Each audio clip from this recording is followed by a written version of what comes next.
All right, good evening, everyone. I'm Vinny Argentina from the Department of Art, History, and Design, teach animation game design. And it's my pleasure to welcome you guys here tonight. Colleagues Joy Robinson, Gaines Hubble, Ryan Weber from the Department of English, also sponsoring this talk here tonight. So I'm thrilled to introduce our speaker tonight. Raph Koster is a veteran game designer who's been professionally credited in almost every era of game industry. He's been the leader and director of massive titles such as Ultima Online and Star Wars Galaxy, a venture-backed entrepreneur heading his own studio, and he's contributed design work, writing, art, soundtrack music, and programming to many more titles ranging from Facebook games to single-player games and handheld consoles. Koster is widely recognized as one of the world's top thinkers about game design and as an in-demand speaker at conferences all over the world. His book, A Theory of Fun for Game Design, is an undisputed classic in the games field. In 2012, he was named Online Game Legend at the Game Developers Conference Online. Please help me welcome Raph Koster.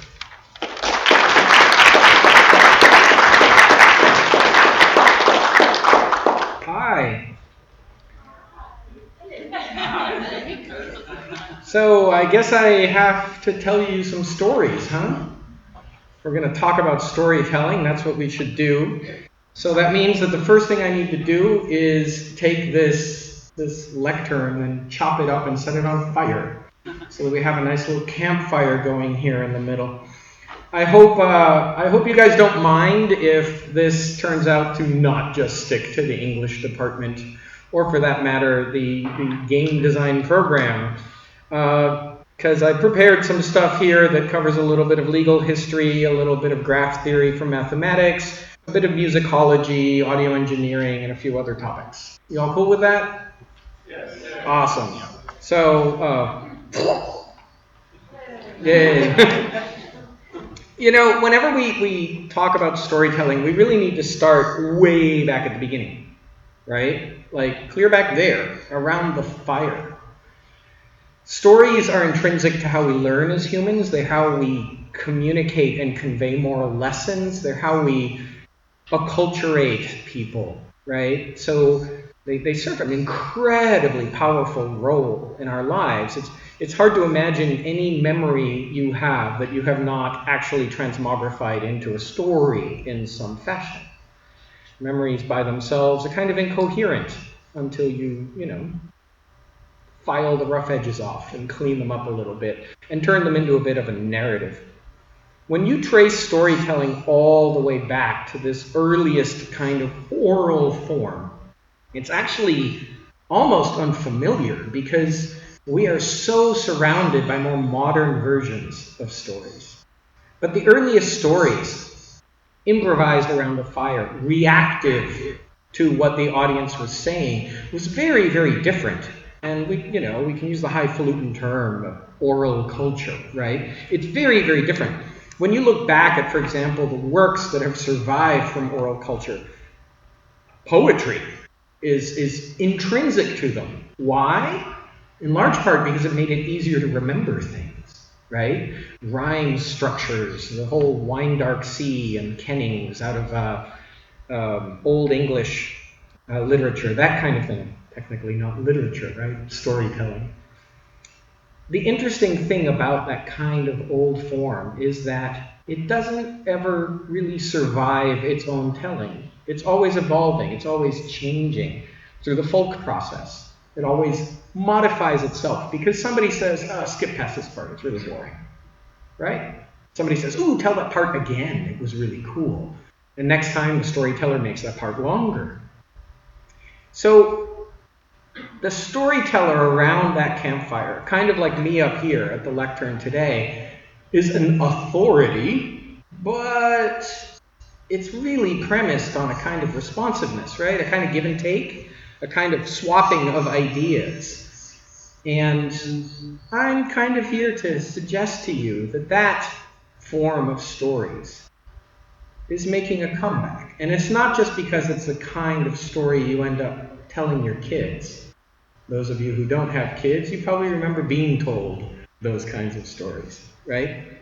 But there are a lot of forces that are bringing back a new kind of storytelling to us. Because frankly, we haven't had oral culture for a really, really long time. And we can blame one thing: pen and ink. Once there was the word. And you know what? If you knew how to write, you were a magician. If you go back enough in religious traditions, you'll find constant mentions of the idea that just knowing how to write conveyed magical powers.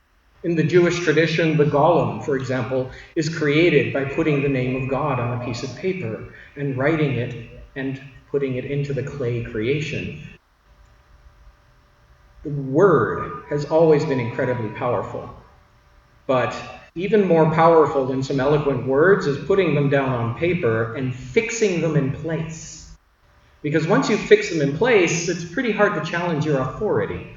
So the church, for example, used that for centuries in order to define orthodoxy, right? As soon as they were able to write down and say, well, only the priests can give the sermon because only they can read, well then, you didn't really have a lot of choices on who to listen to as far as the Word of God was concerned, as far as how to properly behave. What they told you was pretty much unassailable, right? Because of the fixity of writing. I'm going to use that word again, the fixity. It's about cementing stuff, right? And that's what earliest print culture did, is it made things concrete and didn't let you change them. You couldn't argue with the author in the same ways anymore. And eventually, technology came along and made that even more powerful, thanks to the printing press. The printing press took that power that had solely been in the hands of those with armies of monks and gave it to, eventually, everybody, right? Well, everybody with money, anyway. And pretty soon, you ended up with books everywhere and even more voices until sometimes it feels like we're drowning in voices, right? But the thing is that authority of print ends up being important in a whole bunch of ways. This is the moment, the first time, really, that our creative content became in some ways less important than the container it was put in, right? All of a sudden, the actual book became important. And this containerization, if we want to call it that, has a whole bunch of consequences, bunches of interesting consequences. For example, it led to the invention of something called copyright, which was this crazy new idea that an idea you had might be only yours. That was a new idea, right? That idea did not exist prior to about 1708. It was too easy for somebody to take something you'd written, copy it, sell it, profit, right? So what ended up happening, actually, is that the Stationers Guild had this monopoly, thanks to something called the Statute of Anne. They got to decide, it was like the Queen gave them the permission, they controlled copyrights, and they had the exclusive right to make printed copies in the UK. Well, it was just England at the time, I suppose. Ever since, we've had copyright law, thanks to that one ruling. And ever since, authors have had to negotiate away their ownership in order to get something published, right? That's how the world works today. It made this book, into a container. And the thing about that container is that it can get moved around. It can get sold to somebody else. There's this whole thing called the doctrine of first sale, which says, well, the author gets paid the first time, but after that we can sell it through endless used bookstores and the author doesn't get another penny, right? And the stuff inside the book matters. I mean, a blank book does not sell for as much as a first edition Dante's Inferno or something, but it turns out that just the container is driving a lot of the economic value. And that's an interesting place to be when the wrapper for ideas can end up being more valuable than the ideas inside. And that's one of the things that the printing press did. And it didn't just happen just to books, right? It happened in all kinds of other things. Records are actually an odd exception in a bunch of areas of copyright law, and so are software. for reasons with lending and leasing and renting and all these things. They all have different rules, and all the rules have nothing to do with logic, by the way. They all have to do with who had the best lobbyists in Congress at the time. Because it boils down to who's going to make a buck off whatever this embedded story is. If you ever wondered why you can walk up to Redbox and rent a DVD, but you cannot rent an album, it's because Hollywood had better lobbyists, right? That's why Blockbuster, when there was a Blockbuster, couldn't rent recordings. And software, which is most relevant when we're talking about games today, they rely on crazy stuff like EULAs. Did you know that video games, which have First Amendment protection now, they are actually recognized as an art form and are protected in terms of free expression? But video games are not protectable under copyright IP law. If you design a brand new game system, if you invent chess, you can't copyright it. So every one of these new kinds of stories isn't protected in the ways that print culture has set us up to do.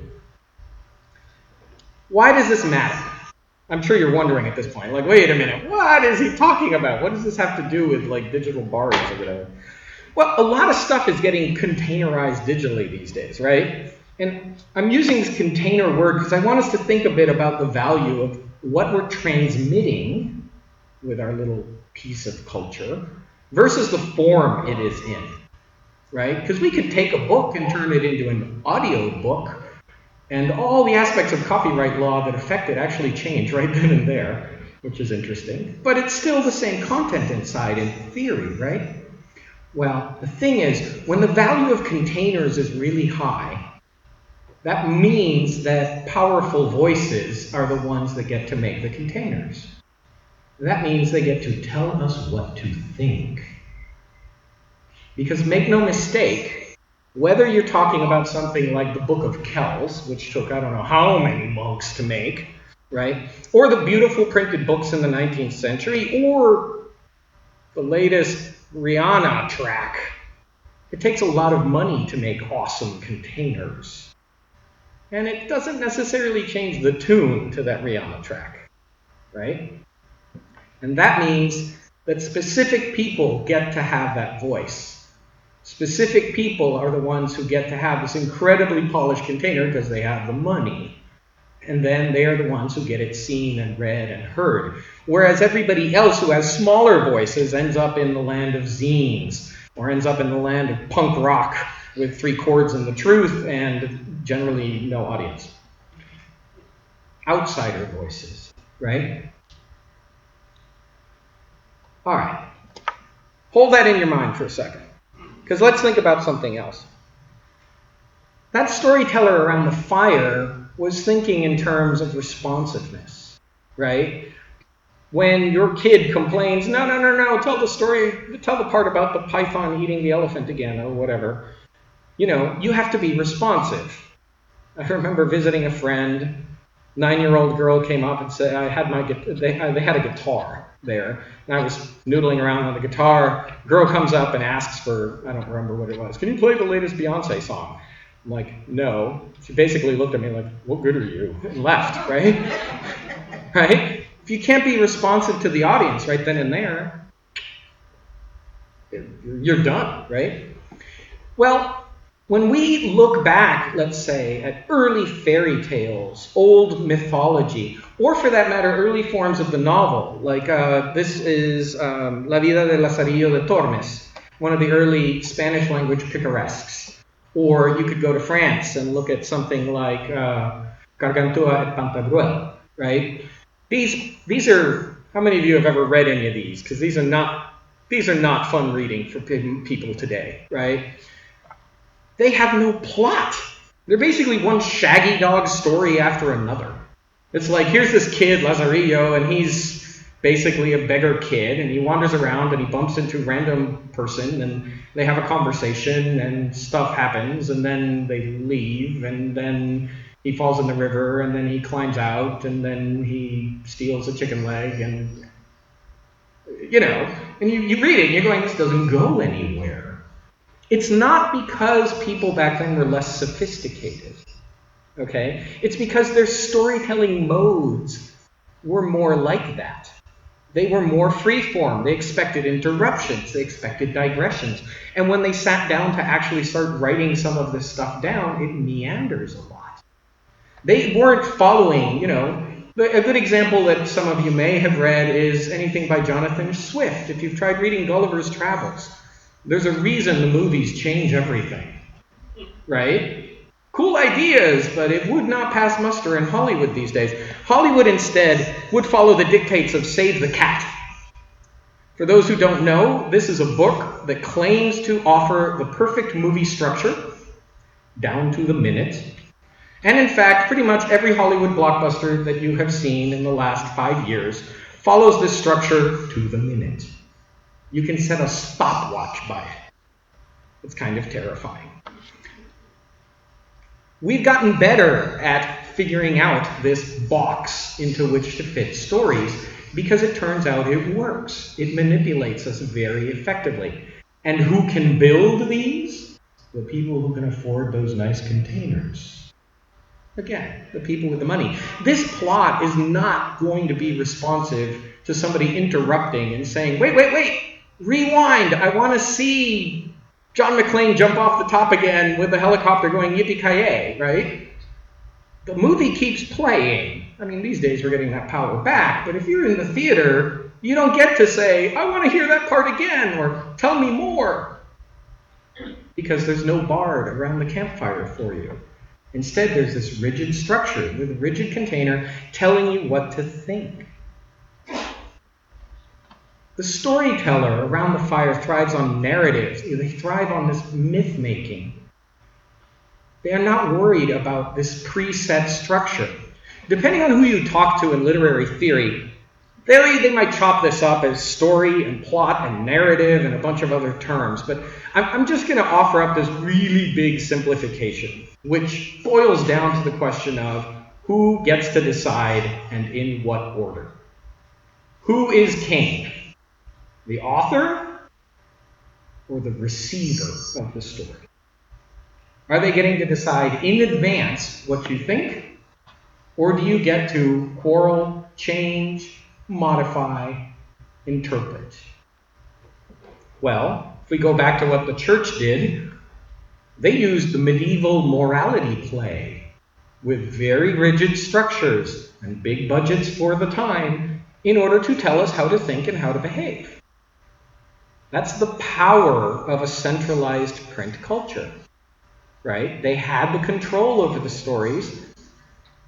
I keep using the word culture. Cult is a root in culture, right? But so is cultivate, right? They all share the same root because they're trying to accomplish the same things, right? All three of those are about indoctrinating, even brainwashing, right? When we speak of our culture, we're talking about this shared set of assumptions that we indoctrinate people into from a very young age. This is one of the primary roles that story has had forever. And if you like our medieval morality plays today, I Love Lucy, Friends, Modern Family,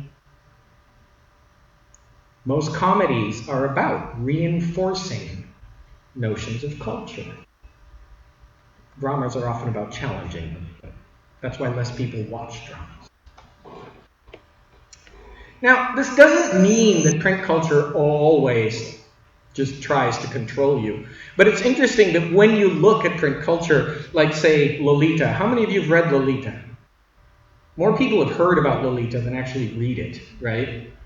In Lolita, this book is being narrated by a predator.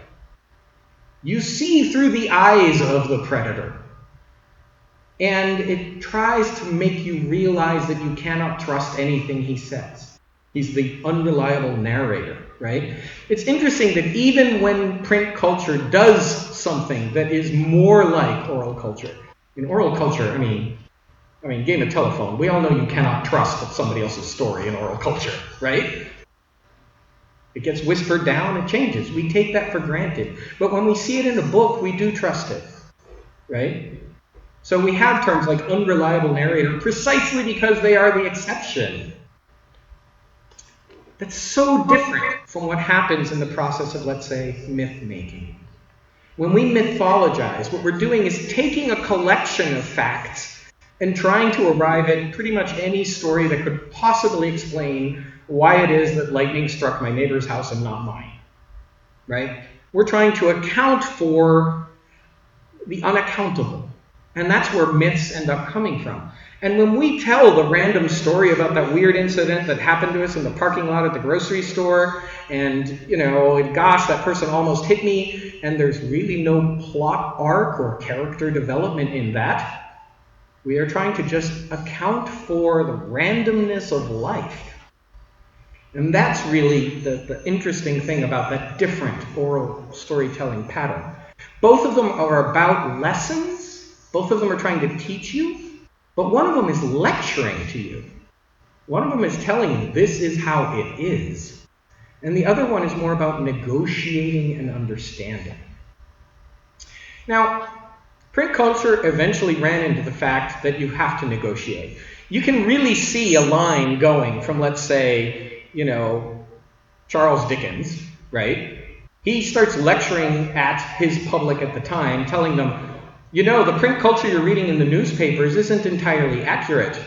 For example, child labor is bad, right? So he starts providing counter lectures, so to speak, and there's a long tradition of that. But if you start following a line through what happened with writers as they got more modern, you start running into people like Virginia Woolf, who writes an entire book about Jacob. Jacob is not in the book. Jacob died in World War I. We never meet Jacob. This whole book is about what everybody else thinks of Jacob after he's dead. He's not there. All of a sudden, the structure itself is starting to say, maybe we can't actually know what's going on. You take it a little further, you start running into writers like Borges. Borges wrote these amazing, awesome short stories about things like a library where everything that could ever possibly be written in every possible order exists, including, of course, the short story he just wrote. And then at the end, he kind of dares you to find it, telling you maybe the world isn't knowable, implicitly saying maybe this whole print thing is a scam. Maybe nobody has these authoritative answers, right? And if you keep moving forward, you start running into poets like T.S. Eliot and Ezra Pound, who start saying maybe every word is actually connected to every other word, right? Because their poems were basically the web before there was a web, with every word and line was a hyperlink to something, right? It was insane, the amount of stuff. And they were saying, gosh, in order to read my poem, you need to be fluent in ancient Greek, and you need to have read Italian philosophers, and you need to be familiar with, written Chinese pictographs. And they were making the assertion, look, you cannot cram all of this down into one convenient linear answer. Well, eventually people started trying to create writing and print culture that even said, well, you can't even connect words to words. Does this make much sense to you guys? This is Gertrude Stein from Tender Buttons. Quintessential modernism, right? Modernism is about the idea that we just can't figure out the world, and maybe it isn't quite there anyway. So I'm just going to try creating things as confusing as the world. So if you've ever gotten stuck on modernist writing, now you know why. But you know what? It got crazier from there. How many of you ever heard the musical piece 4 minutes and 33 seconds? Or not heard it, as the case may be. There was this composer named John Cage, to make his point about the fact, his very modernist point, he composed a piece called 4 minutes and 33 seconds. The instructions to the pianist are, rest your hands on the keys and don't do anything for exactly 4 minutes and 33 seconds.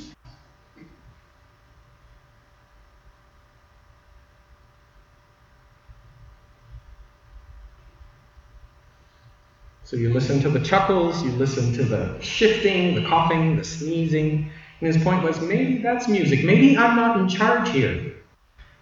In fact, he went so far as to use the I Ching in order to write poetry and music by randomizing it. He basically said Stein wasn't going far enough, right? Novelists started doing things like, this is Hopscotch by Julio Cortázar. He said, maybe I can write a book that you can read in any order, right? And he wasn't the only one. There were people who took their books and wrote pages on loose leaf paper and said, how to read this book.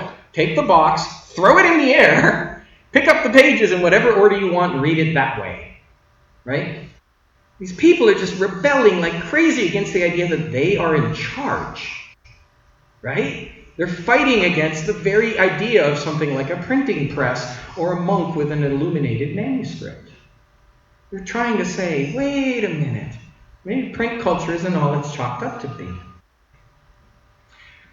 The problem is, of course, if you take the random book and chop it up into tiny pieces and throw it in the air, odds are pretty good you're not going to find any meaning at all, right?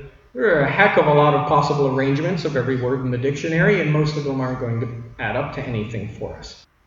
So even though they were making this very intellectual point that I am going to stop making very shortly about the unknowability of the universe, their tries at giving power back to the reader didn't really work. For one thing, any of you guys read this stuff for pleasure? Not even the English professors. So, we had this progression, right? Almost like an authorial taking of power, followed by an authorial surrender, followed by carefully trying to grant some power back to readers. It's almost like a struggle over how interactive should storytelling be. See, I told you I'd get around to games eventually. This is Marie-Laure Ryan, and she makes this cool distinction between the common form of interactivity, which is, here's a piece of text, and you can interpret it any way you want. That's kind of, well, the English department, right? Well, maybe they'll tell you, well, that interpretation is only worth a C, and this one's worth an A. But, it's still, that's in that realm, right? And pretty much everything in our world is like that. We can interpret stuff, we get our own brains, we get to decide what we think of these things. But Ryan also said, there's this ontological interactivity, which means cases where the stuff the reader does actually changes things. Like actually changes things.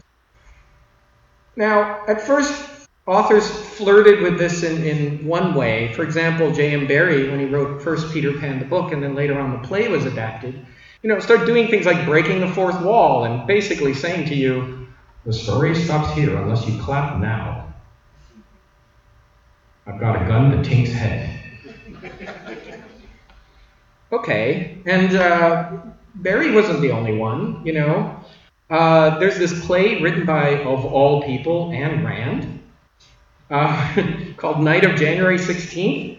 It's a court trial, and at the end, 12 members of the audience get pulled up to be the jury.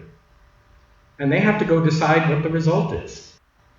Like all of Ayn Rand's writing, it is turgid and impossible to read and enjoy, but it does exist, and it has multiple endings, and you can play it. Watch it. This is really different from like the tyranny of film, where you really don't get a vote in the next frame, right? But it's still an awkward place to go, right? Because the structures in which something like the story of Peter Pan is held, it's still one of these structures that encourages that kind of fixity, right? Like, it's hard to imagine giving people choices in a movie. They tried, along with Smell-O-Vision and Sensorama, they tried giving people buttons in the arms of the chairs. It didn't work so well, right? Because the very structure doesn't allow it very much. It's worth looking, actually, at the history of music as a comparison point here. Music has undergone a very similar revolution, not once, but twice. One of those was also caused by the printing press, and that was sheet music, right? I'm sure many of you could probably sing along if I started going, let's see. Tell her to knit me a cambric shirt. Y'all know that one? Go ahead. Parsley, sage, rosemary, and thyme. That's right. So, you probably know the Simon and Garfunkel version, because most people do, right? But, here are some of the cousins of Scarborough Fair.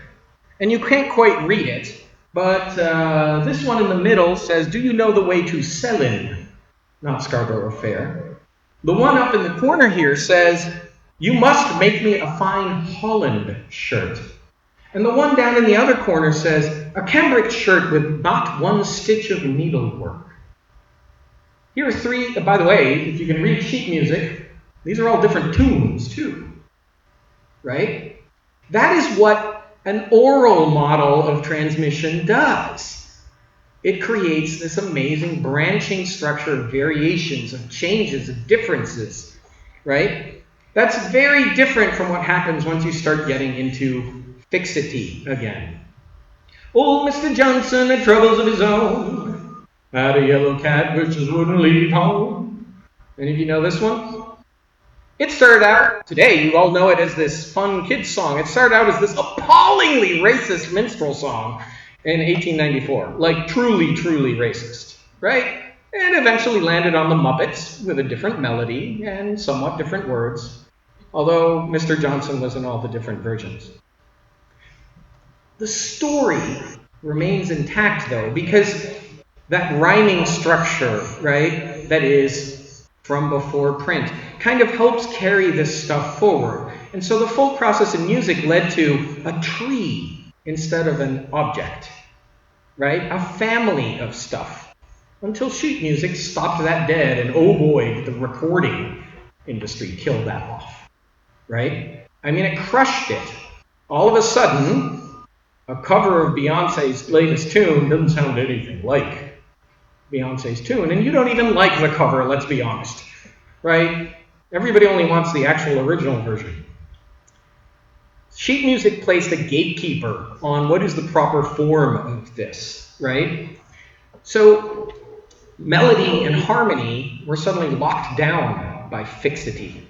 They weren't changeable by performers anymore. The bard was screwed over. He couldn't do the cute little variations and the loops and the repeating and the dropping stuff out. And the record, forget it. You had to reproduce the record.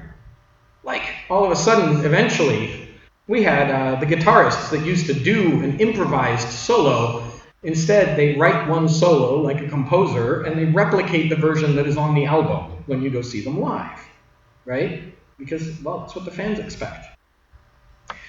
We've gone so far down this road that, Beck put out an album on sheet music only a couple of years ago. We've gone so far down the road of assuming fixity and the primacy of the container that we think that sheet music now has flexibility because we're so used to recordings, even though sheet music locked us down in all of these different ways, right? At least sheet music can't enforce the instrument. It can't enforce the tempo. It can't enforce a fingering on the banjo or the guitar. Banjo, if you go back 100 years, guitar these days. It can't enforce the precise timbre, the dynamics, fortissimo, pianissimo, the amount of staccato you use, but it sure can tell you what you ought to be doing. We can't force it. But now, of course, if you go to learn a recording, you probably do it with a cool little looper device that lets you hear exactly the solo, and people pass around the exact numbers that you should tweak your amp and your pedals to in order to precisely replicate Stevie Ray Vaughan's tone. That's the power of fixity, of containers, right? Recording really took and made the container more important than the melody. Now I've created new art forms about the container. So for example, today, an awful lot of our stars in music are producers and not songwriters and performers. And their art is not the art of the melody. It's the art of sound engineering, right? They're working on the container alone. They almost don't care what the music is. And in fact, one of the biggest ways in which this has taken form is the loudness wars. Have any of you ever heard of this? On the bottom, we have Adele's original recording of Rolling in the Deep. The size of the sound wave here tells you when she gets quiet, and then when she gets loud. Those are called dynamics, and they're what make music interesting. Variation. Unfortunately, you've only heard the version on the top. Because in order to make Rolling in the Deep and pretty much every other song you've listened to in the last 30 years, to make it punch through the sound of your car, punch through the sound of your absolutely shitty headphones, punch through the conversation, punch through the fact that music today is not listened to with attention, but instead is a background utility, audio engineers have figured out a way to make everything sound louder without actually turning the volume up through compression. And so we see that everything in Rolling in the Deep is now insanely loud. This is actually a fairly mild example. If you take the average pop hit, it looks like a solid blue bar, like a rectangle, where even the quietest moments are very loud to the ear. This isn't something that people generally, unless they're trained, they have trouble even noticing that they are being manipulated that way, right? That's the power of containers. If we can think of that oral mode as being a form of expressive storytelling, and we take that medieval morality play, that print culture, that authority telling you what to do as a form of imposition, this is like ultimate imposition, right? Containers are now actually telling us how to think and how to react because we've learned a lot about human physiology and psychology, and we're able to leverage those tricks, even down to things like using the right font on packaging in order to get you to buy package A versus package B.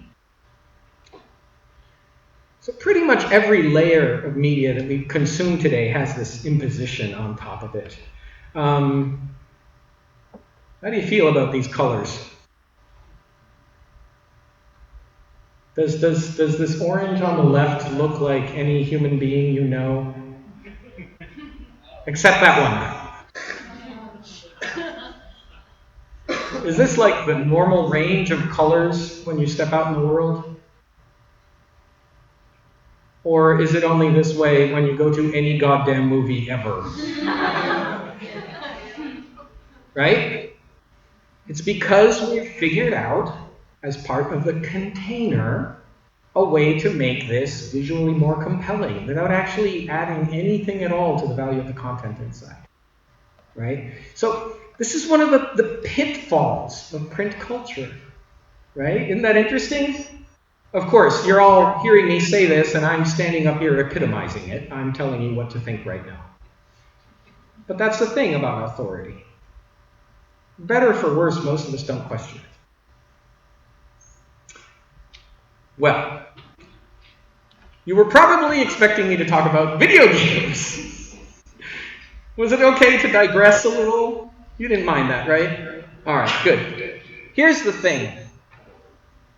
Games are a bit like sheet music, but they're actually much more like an instrument than they are like sheet music. Games do not arise out of a narrative tradition. The oldest games actually serve very different purposes, much more like myth-making, right? So a game of Senet or this is actually my personal set. The game of played in the city of in ancient Babylonia, was most likely a form of mythologizing, a way to figure out one's process of moving through life and into the afterlife. Right? That's a very different kind of way of thinking about a way to get a message across.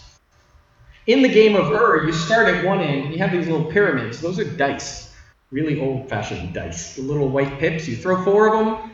The white corners tell you how many, that's the number. And you get to put your markers. They all look like they have 5 on them because they're used to modern dice, but ignore that. They're just markers. And you start and you start at the corners, the inside corners on the big box. So here. And up there. You roll the dice, you move forward, and you have to get out at the two flowers. So you share the middle track, and then you bend to the left or the right. And you have to get out with a perfect die roll. But the thing is, you can move any of your markers. And if you roll the dice and you can land on somebody else, you can knock them off the board and send them back to the beginning reincarnated. So here's a cute little summary of a very vicious description of life, right? Where your advancement depends a lot on luck and you might be killed at any time. And, you got to compete for the scarce resource of space. And then at the end, whether or not you get to go to heaven depends on a roll of the dice. I now know so much more about the worldview of the ancient Babylonian than I would have expected.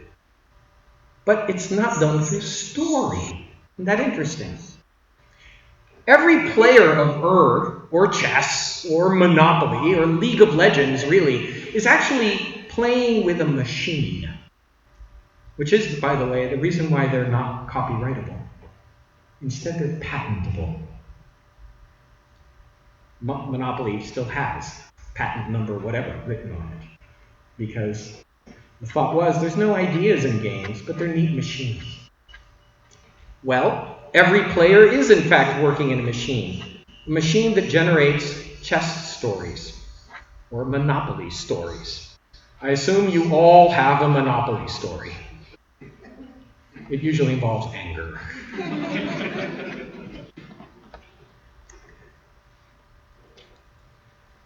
Well, long ago, a poet said that poetry without rhyming was tennis without a net. Well, okay, so that guy clearly is on the side of structure. It's not really a fair claim. Free verse has all kinds of structure in it. It's just structure that laymen usually can't see. You have to learn how to see structure in free verse. But his underlying point is interesting, which is that a lot of these earlier folk forms relied on there being structure there. Right? Those rhyming structures, the shape of a 12-bar blues, those weird Old English kennings, those things that help us remember are constraints, right? And those are things that help make the messages be transmissible. By having this structure, it is easier for us to get things across in a way that those experiments with randomness and throwing all the pages in random orders and whatever didn't actually do. So structure helps you transmit some of this stuff. The earliest games were actually mostly about chance because people just didn't understand why the world did these horrible things to them, right? Cholera cropped up, they didn't know what it was, they didn't know where it was from, and then they died. And they're like, what just happened, right? Life felt like it was full of randomness. And so the earliest games are full of randomness. Over time, they acquired more structure. Instead of dice being just manifestations of the gods, you could move along the path. This is Senet, the oldest board game we know of. We actually don't know how to play it, but we're pretty sure it involved moving through life and getting to go to the afterlife, because it's in all the Egyptian tombs. You can look at something like chess. Chess, I mean, it has this huge element of accept your role in the class structure. It's like built into the game, right? It's really reflective of the way the society saw itself. It's like this model of what really powerful feudal kings and queens thought about the way the world worked. And it's really clear that one of the things that they thought about the way the world worked was that ordinary people were tiny and disposable, right? Conscripted peasants pulled away from subsistence-level farms because they were peons on their master's estate. In Romance languages, by the way, pawns, peon. Peon, literally, right? And you look at this board game and you go, wow, wait a minute. So you mean to tell me if those are the poor soldiers that were conscripted, that means that their wives and their parents and their kids and their crops are basically the stuff that is trampled underneath in the squares because they weren't even worth noticing. They didn't even get a piece on the board.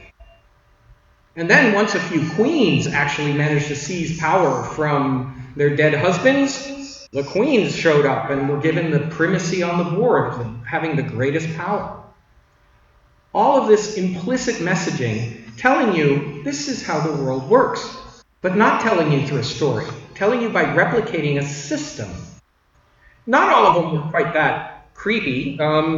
This here, for example, is the family of games, the Tafel family of games. Nefertafel and others played in Nordic and Celtic countries. This is the Viking game. And this is literally a modeling of a far more democratic society with the Jarl and his men. Unfortunately, it turns out that other Jarls always want to kill you. So the task is to defend your Jarl, while from the outside come all of the other marauding mobs.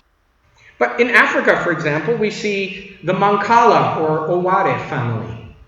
This is a game about crop rotation. To this day, it is played with dried up seeds in little wells. And in many traditions in Africa, actually, Oware even has a cultural norm. You can win the game, but you can't win by too much. And all the losers still need to have enough seeds to live. Because it's trying to implicitly teach a social norm. You don't hog all the crops and you don't take all of the best fields. Everybody must survive. So, wow. This feels a little bit more like that. I mean, we're back in the roots of history here with some of these, right?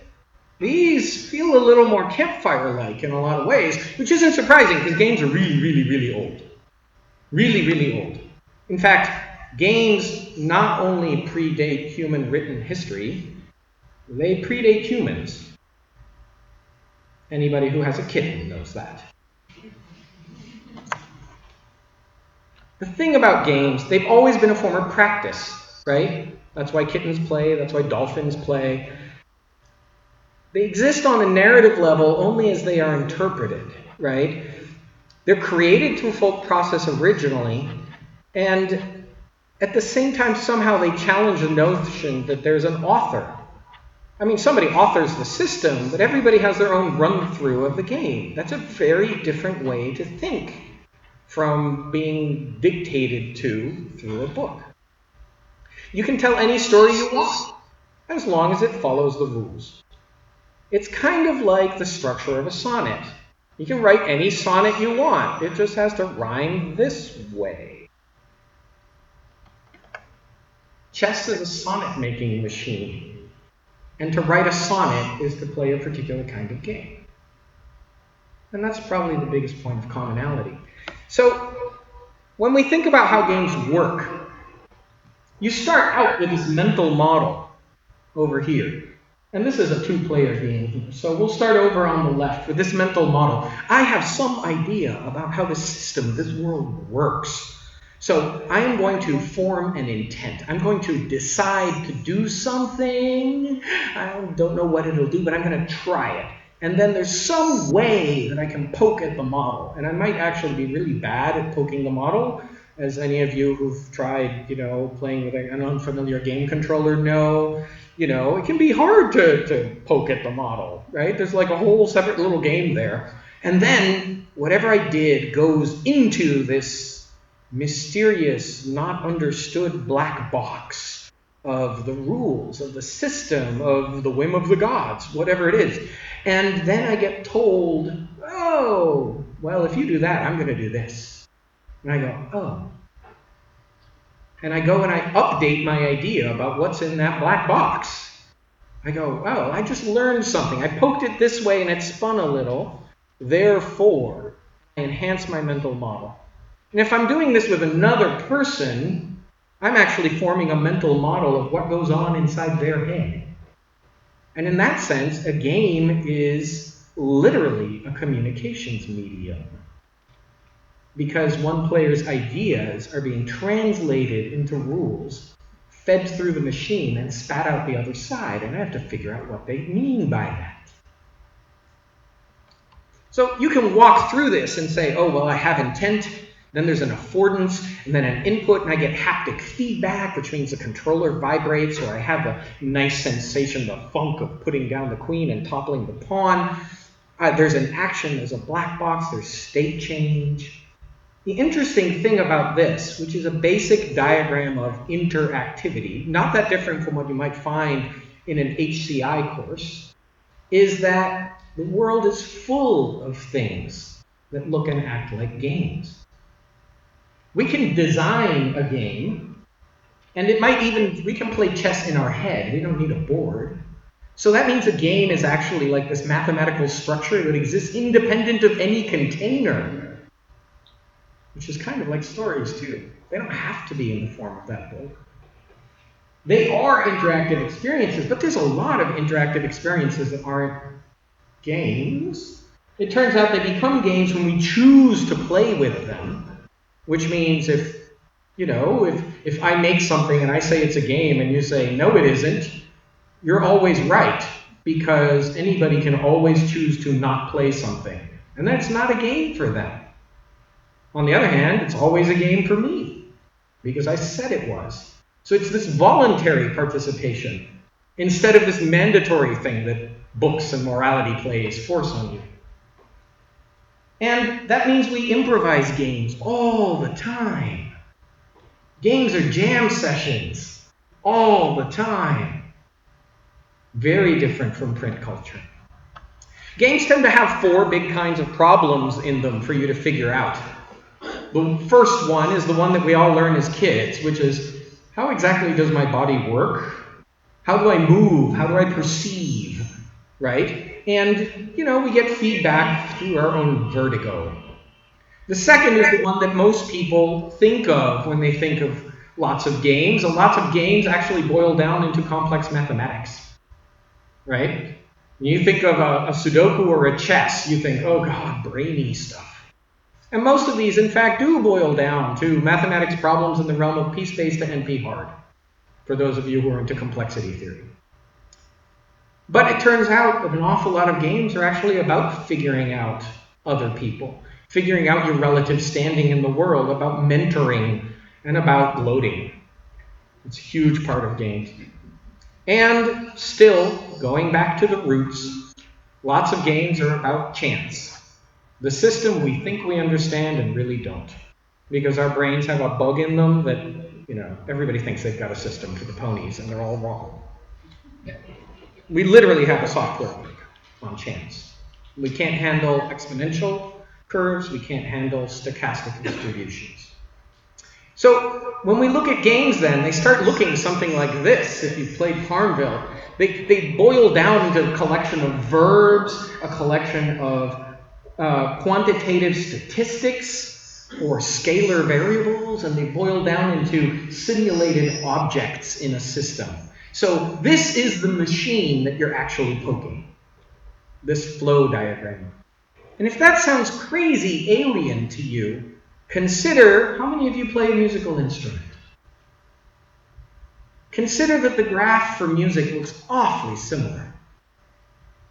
Because there are standardized chord progressions we move through, because they make sense. Because the rules of harmony, which are fundamentally driven by the rules of vibrations in air, well, there are rules. And when you play inside that structure, there's this huge amount of space to explore. It turns out that these machines can have a lot of play to them. And I don't think the word is entirely an accident. Well, plenty of structures are super rigid. I don't want to make the claim that video games are somehow this radical departure from print culture. They're not. This game, for example, is all about a game developer suddenly realizing that he has a daughter and therefore needs to abandon his past sexism, and so he's going to make a game about protecting a 13-year-old girl. It's got zombies in it too. But it's fundamentally an impositional narrative structure. This game has a story to tell. It's got a moral to the story, and it's going to tell it. You get to shoot stuff, but it's not really going to make much difference along the way, honestly. And that means it uses all the same techniques that the medieval morality play did. It uses rhetorical repetition, anakoinosis, and all those other big fancy Greek words. You replay it for achievements. Well, what does replay do? It's like being forced to watch the same episode of Friends 12 times, right? It is full of framing and labeling. It's forcing a worldview on it because it gives you a viewpoint character and doesn't let you get out of it. It's full of othering. I mean, for all we know, zombies have a thriving and intelligent civilization. But as far as we're concerned, they're just brain-eating maniacs, right?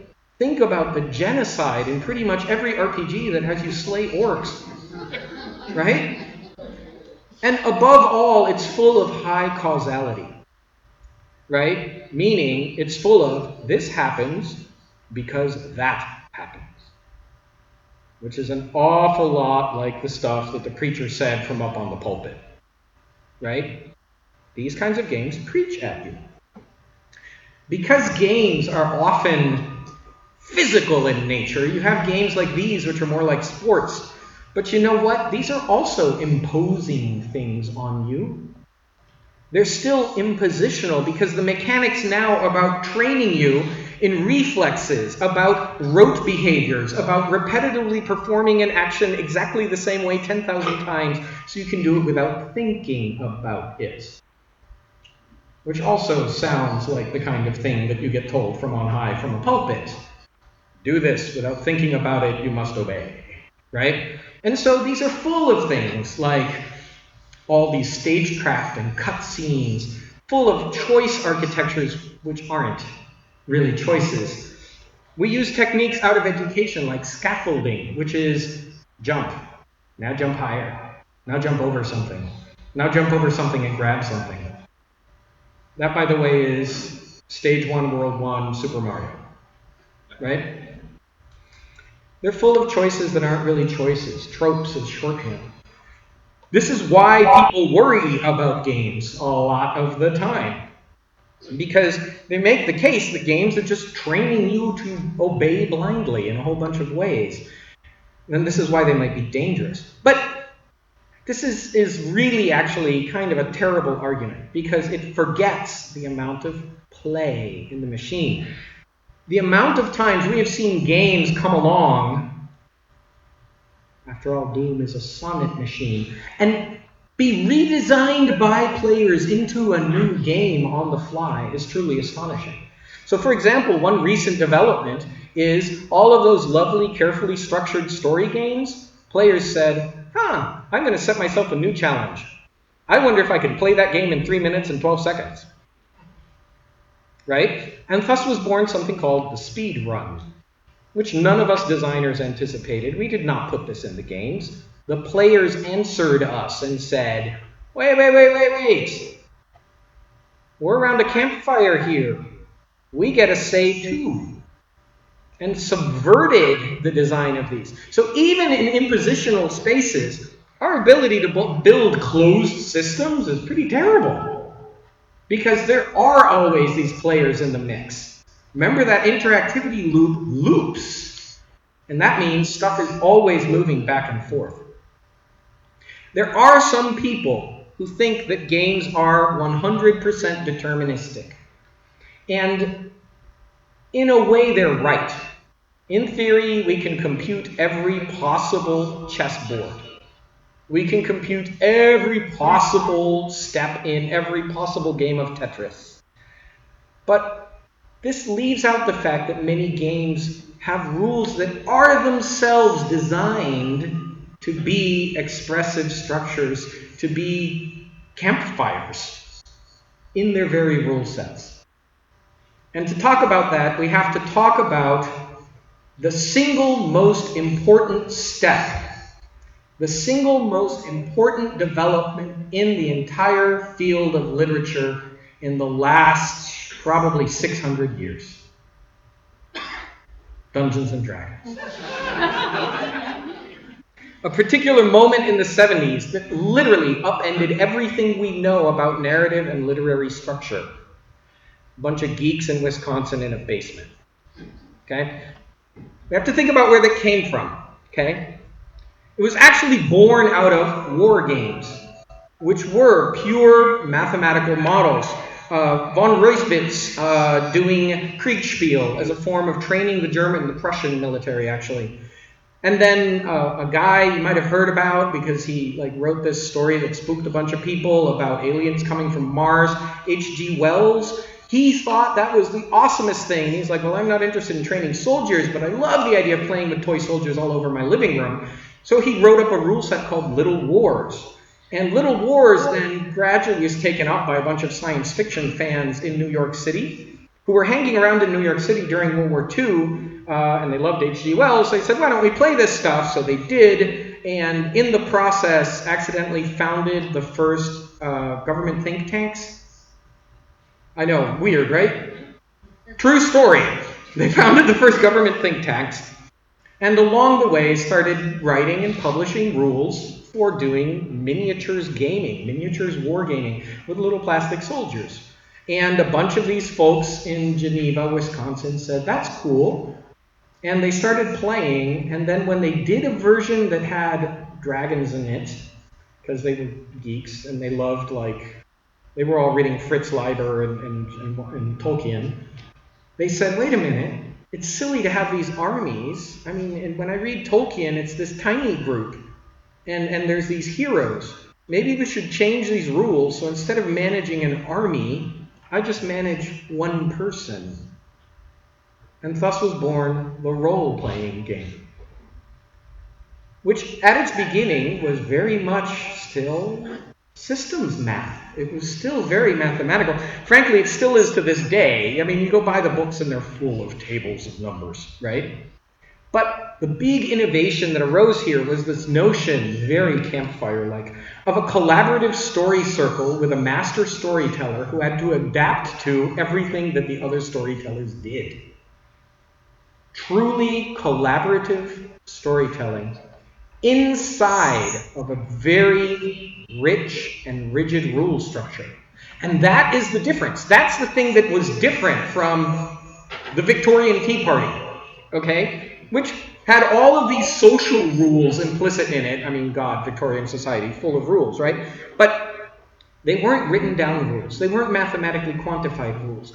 Games quantify things. They turn it into a machine. So this is very different. D&D is not like cops and robbers, okay? It's not complete free form. It can accommodate free form, but there's a simulation structure around it. And that is the thing that is really different. Because we couldn't really perceive simulation structure until notions of computation, mathematics, had grown sufficiently developed in our culture. Because math, by the way, was the other skill those wizards had way back when, right? The shamans could actually do math. No one else could. Today, roleplay has led to a revolution. A lot of people like to make fun of people hitting each other with foam swords in the parks. But one fruition of this is that in countries like Denmark, Larping, live action role-playing, is used to teach classes on teamwork, on fighting against classist and racist behavior, to teach people, third graders. They learn social lessons through role-play in a form known as Nordic LARP, and it is a standard part of the curriculum in many schools across Scandinavian countries today. But let's rewind in a minute, because what roleplay led to immediately was a whole new tree of literature that a lot of people like to look down on. And in order to discuss it, I have to briefly diverge into graph theory. I did warn you about multidisciplinary stuff. Any of you ever heard of the Königsberg problem? Some of you? So the question is, can you walk this whole city but only cross each bridge once?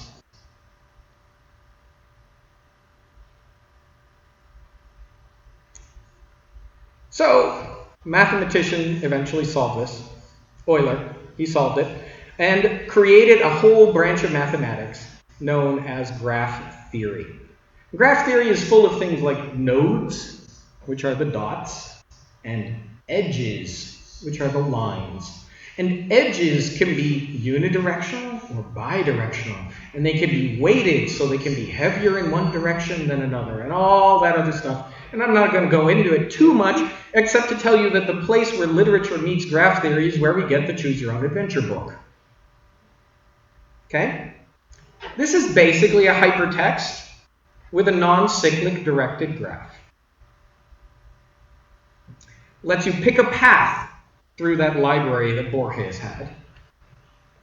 There were game books that came along shortly after, which let you not just pick a path, but add in game systems along the way. On page 12, you actually had to play a game with dice in order to see if you beat that orc. And developing in tandem right around the same time was the actual field of hypertext literature enabled by computers, unlocked early on by Eastgate Systems with the software called StorySpace on black and white Macs. And what they discovered as they explored hypertext was that you could have narrative structures that were more like webs than lines. And you can actually see that in some of the ways the arrows work here.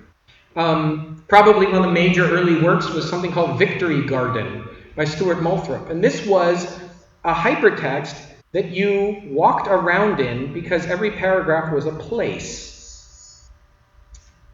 Well, this might sound an awful lot like the World Wide Web, to use an antiquated term. And sure enough, there are an awful lot of commonalities.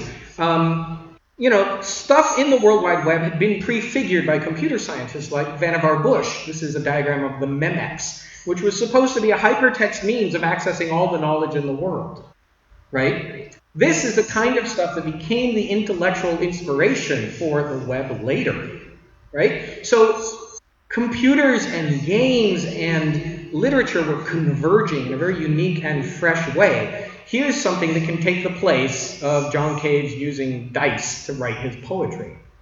Systems that provide unpredictable outputs but inside interesting bounds. As media became more and more about the containers, games started diving into exploring this kind of space. Even a very simple game like this lets you move back and forth inside of just this one screen for hours if you want. It's up to you if you want to have the story move forward because you are in control. That's not what we think of as a story. But even the narrative games, like the ones I showed you earlier, you can sit in that first level of Last of Us as long as you want, right? Because you are the one in control. And then, of course, there were the games that said, who cares about building that straight structure? A game like The Sims is just creating a simple simulation of how humans work. Will Wright is a very interesting guy. He concluded that people could be boiled down to 8 variables, one of which is how full your bladder is. But you take that and a whole bunch of props with really simple physics, and what you have is a powerful story generation engine. And in fact, the primary use of the original Sims was not to play the game. The primary use of it was to build screenshot comic books, like this one about Alice and Kev. This is what happens when a player deletes the house in The Sims. And it is a lengthy comic about 2 homeless Sims and their adventures. It turns out The Sims is a lot like a 12-bar blues or a sonnet in that way. It's a structure that permits players to express themselves and write the sonnets. It's more like an instrument than a story.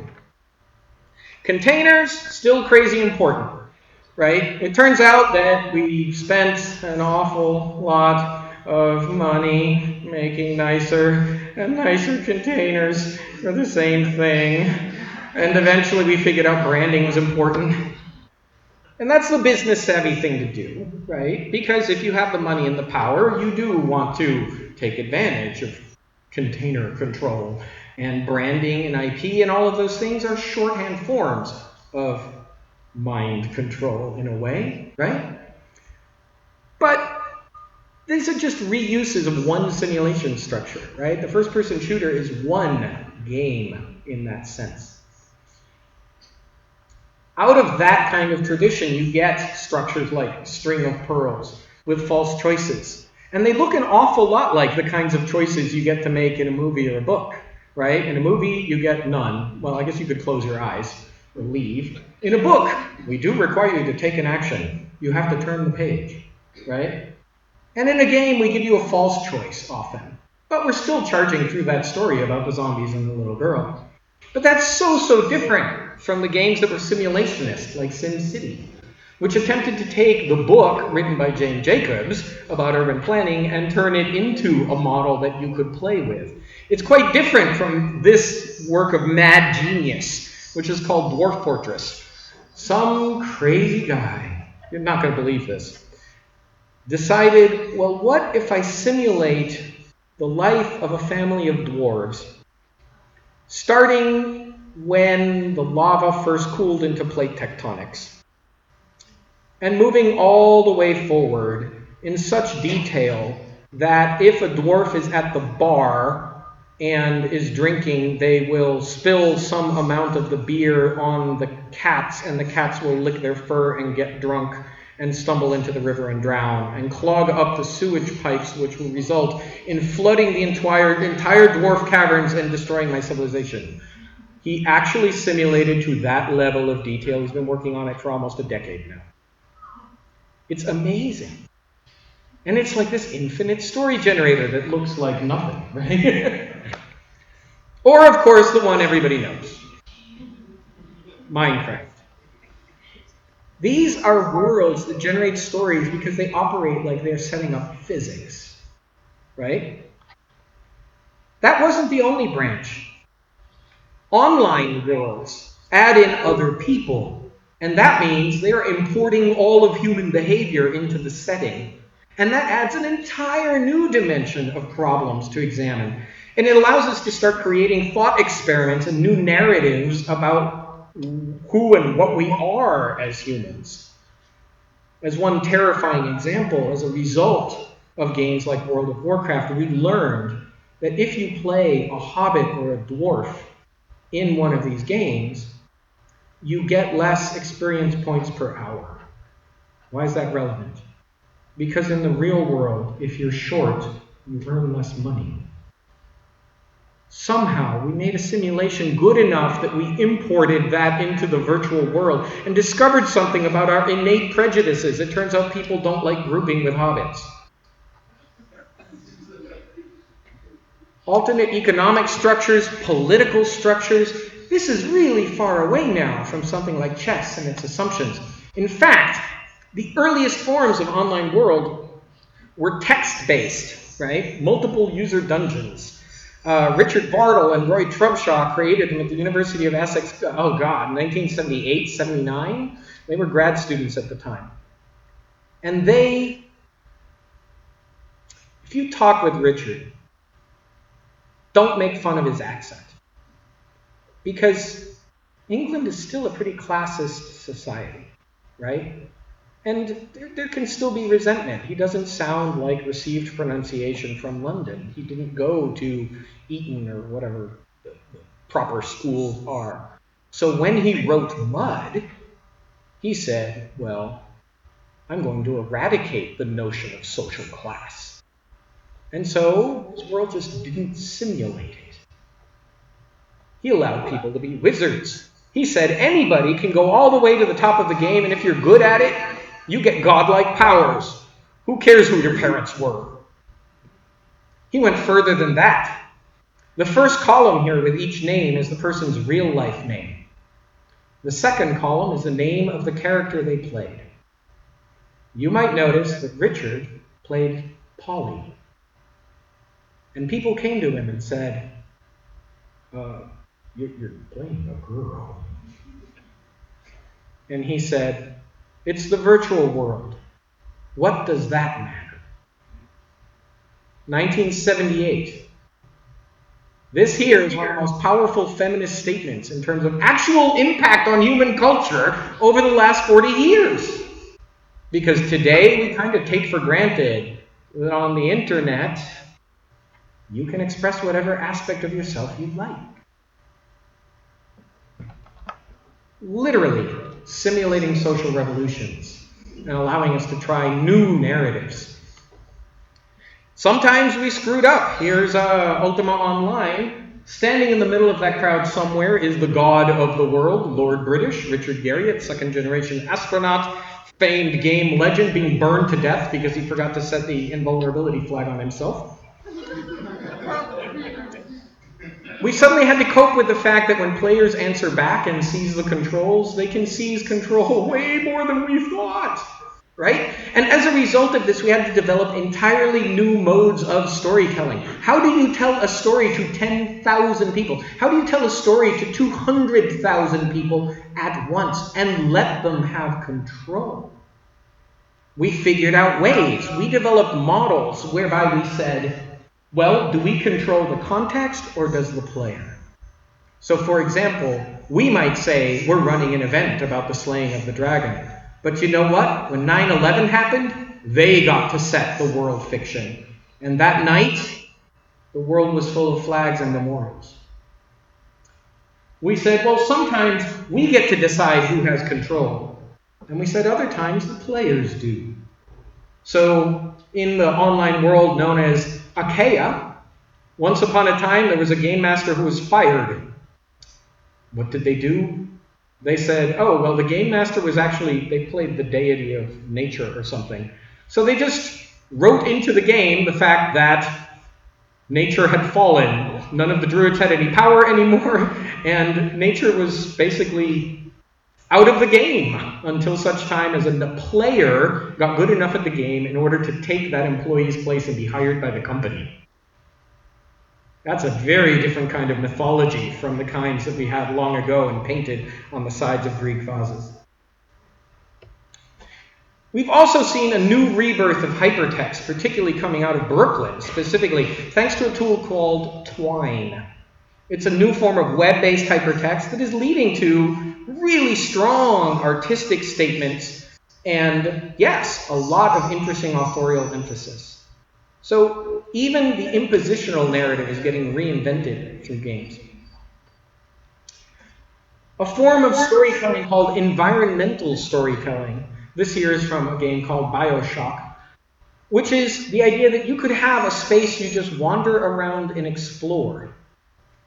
And it's up to you to figure out what is the history here, what is the narrative here, what it is that is going on. This one featured shooting reskinned zombies of different kinds, but plenty of other games coming out of art circles, such as Proteus, Dear Esther, and eventually the multi-award-winning Gone Home, developed the notion of environmental storytelling into a whole new realm, where instead of saying I'm playing a first-person shooter, you're playing a first-person experience.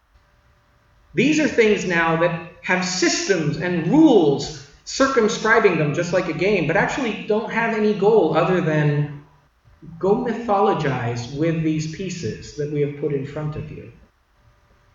And this one here is actually Adrift. These are almost like trying to mimic elements of print media, strongly authored spaces, but all the discretion is in the player's hands now. And the interesting thing about these is that this is the sweet spot. This is the natural home genre for virtual reality, because more active games do not work that well. So we're going to see an awful lot more of this kind of environmental storytelling happening. And of course, as soon as you give players the ability to modify it,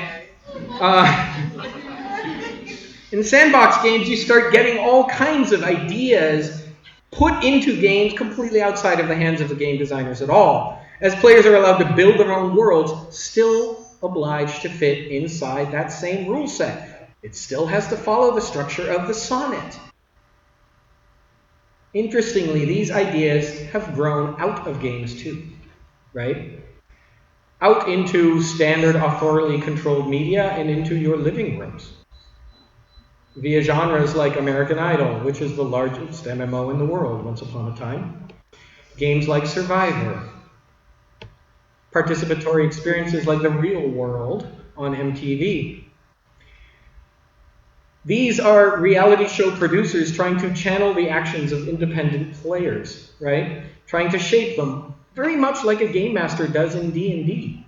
And we're just observing. It's like we're watching a game of D&D. And of course, in TV shows like Lost, we saw game tropes like Easter eggs popping up, right? Y'all know where an Easter egg came from? It came long ago when people wanted their game container to actually have their damn name on it because they deserve the credit. So they hid this away inside the game, and it was found by players. A story that depended on player agency to be able to be read. One of the most fundamental stories of all. I made this. Outputs of that are things like, for those who don't remember, in Lost, it was Oceanic Airlines that crashed. You could go to the Oceanic Airlines website. You could actually book travel on it and choose seats. Games led to the creation of a new form of storytelling termed transmedia, right? Where game tropes were exported out into websites and alternate reality games and games that called you on the telephone. And of course, even if you think you're in authorial control, you still have to answer to Hall H at Comic-Con. The players are now telling us there is another hand on the pen. And they're telling us creators how to write.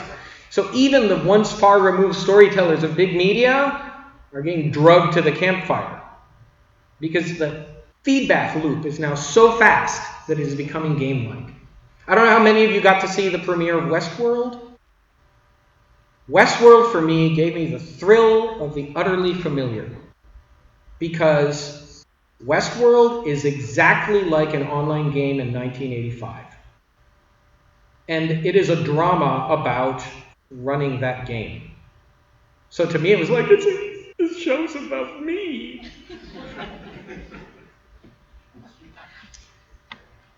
But is it really a return to oral culture? Not really. We live more and more in a media landscape. I think we all know that. And it's a communication landscape that has been deeply informed by games. Okay? The design of eBay is heavily influenced by games. Amazon has things like star ratings, in part because of games. You have friends lists on Facebook, in part because of games. There were social networks in games before there were social networks as standalone websites. The idea of online profiles at all is an online game thing. Our entire media landscape is now full of little feedback loops and rewards and stars and yes, you should do this, and achievements and badges. It's absolutely everywhere. And the result is that we've basically started layering all these rule structures onto our communications media and our daily lives. It's so much that we're now kind of living in a game. And not everybody knows the rules, and not everybody knows how to play them. And in fact, this has upended even the word narrative. If you go out there and you look for the commonest use of the word narrative today, it is not going to be in literary theory. It's going to be about political narratives, alternate myths, alternate understandings of the world, practically religions that have been shaped, selective interpretations of alleged facts. The point here isn't to pick one side or another. The point is to get across that the world we live in is now so game-like that we're all playing in it. And people who are good at the game can shape our very perceptions of things. There are people who are good enough at the game to set themselves up on a lectern and a pedestal and give you a morality play. And you might not even know what's real or not. This is not a widely known fact, but I'll share it with you. Pepe the Frog was a troll op from 4chan, and they are thrilled that they managed to trick a national campaign into having a webpage about a green cartoon frog. Every article you read about this was somebody really good at the game, playing you, and playing our democracy. Which is scary. This is authorially created. It's not real. right? It's authorially created by those who've learned how to play a new simulation games of clicks and likes and retweets. A different form of myth-making, a new form of storytelling that is once again reshaping our fundamental understanding of the world. Authors who use memes as their novels, the internet for a pen, and people are the ink. In the end, this is what games have wrought. There is no games master online, but the games and the rules are there to be played. Here we are looking at graph theory yet again. Not that long ago, after the first debate, we saw Trump won trend. Guess what? That was also wrong. All sides do it. The virtue of games is that they teach us to see systems as tractable. Okay? They teach us to see situations as challenges to overcome, and the environment itself as an arbitrary set of constraints, but also to treat it as not being very real. So maybe I can speed run the election for lulz. It's contributory to what we see in internet discourse today because games do have solutions to problems like that. We had to deal with all of them, right? Notions of fair play, of sportsmanship, the idea that maybe there should be referees. We took it seriously enough that during the 90s we held legal conferences about how do we handle these new forms of storytelling where we are persuading one another of our worldviews. We had legal conferences at places like New York Law School, and we wrote law books about this problem, with a heck of a lot more emphasis, frankly, on fairness and fun than Facebook has.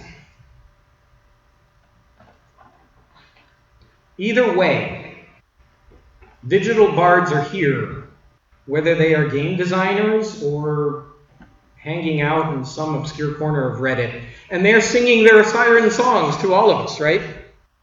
So, these storytelling structures are now this new paradigm, and it is a change as large as the printing press or audio recording was. I'm reminded, actually, of another time when there was a shift, an advance in technology, and a social upheaval that led to a different medium being born. We'd had comic strips, but along came this notion of the comic book. It started out as a business thing, but what it enabled was this idea that an immigrant from another planet with a name ending in L could be created by the children of Jewish immigrants right as World War II was brewing, right? Or that Wonder Woman, who was based on Margaret Sanger's niece, she was the niece of the woman who founded Planned Parenthood, okay? Famous suffragist. And she was created by a polyamorous trio, okay? In order to push women's suffrage and then feminism. When these kinds of shifts and change in our storytelling mediums happen, they can have enormous power. Because those two little superheroes in the kids' funny books turned out to have a lot of long-lasting social impact in ways that we didn't even perceive at the time. And comic books, frankly, are pretty simple compared to what we can now do with the notion of digital modeling of reality, which is really a better phrase for capturing the strength of games. So we're facing a true upheaval in what the nature of a story even is. We haven't had a change like this in half a millennium. It might feel like it's happening slowly if you're living it, but on a historical scale, this is really fast.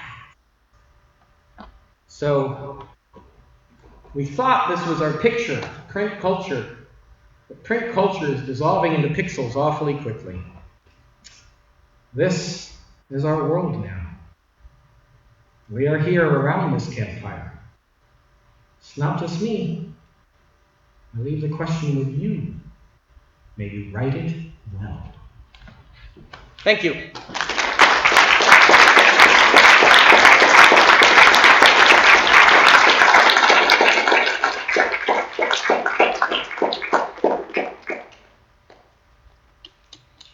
Now what? I can take questions if I can see anybody. I was so overwhelming in my authorial intent that nobody has any. Yes. Do you have any thoughts for what you see as possibly the next big shift in interactive? You disappeared. You're back! Yay! For what I think the next big shift in interactivity is, our computational power is rising at a ridiculous rate, and games actually have by and large not fully explored the possibilities of rich and deep simulation. So there's actually way, way, way more to come. Far, far more. That's going to have impacts on us all over the place. It's already emerging through social media and online and internet. We're seeing the use of big data to reveal stories, so to speak, that we didn't know were there. It's not going to be that long before we're able to actually stuff that kind of information into games. You could be playing SimCity with like Detroit before long, and that's going to lead to a whole new kinds of stories being told, whole new kinds of interactivity forming. So, we have spent actually far too much of our computational power on pretty graphics, right? But it's not going to be long before we really start diving into the things computers are actually good at, which is the modeling aspect of it. Really good question.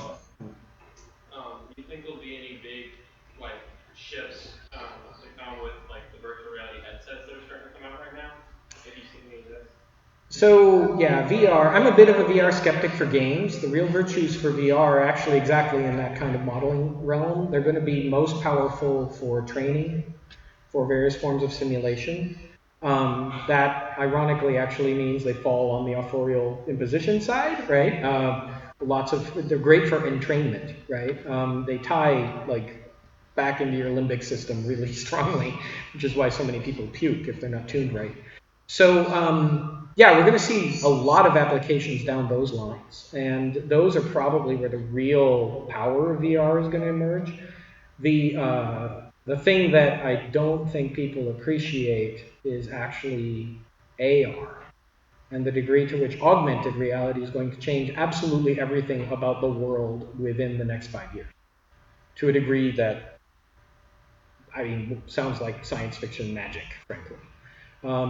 When you can look at any object and pull up the full database and history of not only the class of object, but that particular one, like walk up to your dishwasher, look at it, and the manual is floating there, but not just that, but its repair history. When I can look at you, let's say, and for all I know, your professors may have given me access to your grades, right? What does that do to social interaction? It's massive. It's world altering.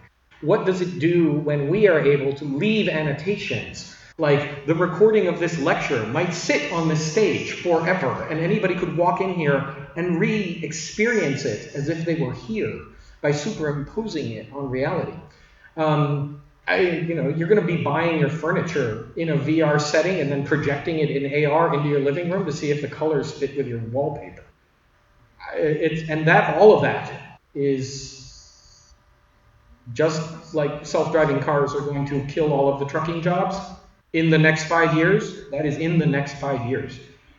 Did Microsoft put out a trailer about a headset like that with just little things popping up that you can work on?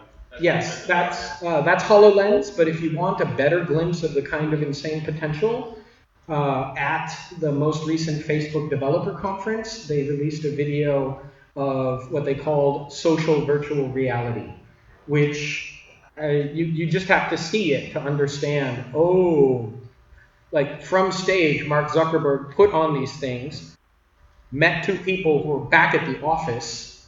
They went underwater, they went to Mars, they went to Facebook headquarters, they went to his house getting a live video feed of his dog.